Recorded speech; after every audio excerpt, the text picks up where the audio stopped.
好来，乡亲啊，继续来看罢免掉民进党立委吴派役的领衔人老苏银甲李浩亮，早起伫面册破文，讲因去予调查局搜索，东部防搜索的，也有罢免民进党立委吴思瑶的调集人赖以任等人。讲因会去互搜索，可能是涉嫌假造连署书，因为因互检举有大量的死亡人数，嘛未少连署人涉及无满4个月。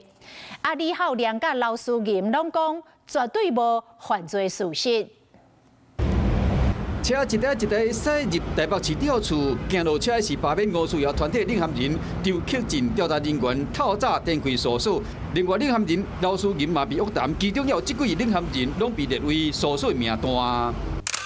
罢免民进党立委吴派一个团体领衔人李浩亮透早伫面册写讲调查局来啊，同款是领衔人的刘思银嘛发布声明表示，伊是绝对清白，未屈服。经过了解，罢免民进党立委吴思瑶团体调集人赖以任嘛伫即摆调查的名单中。死人联署，还有造假联署以及重复联署以外，联署人涉及未满4个月的不合格联署。检调大动作的搜索，敢若是甲第一阶段罢免连署书被发现有大量死亡人数，涉及未满4个月者错假率有4成，顶个月和市议员检举各伪造文书。那这次中选会也针对了在有出现死亡联署，可能涉及伪造冒名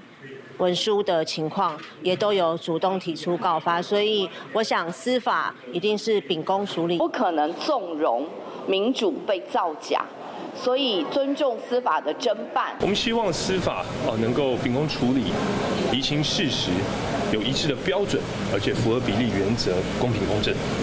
罢免连署书出现错误甲假状况相关的人士，恐惊牵涉到伪造文书、违反告诉法，检调的动作都是要调查敢有不法的行为。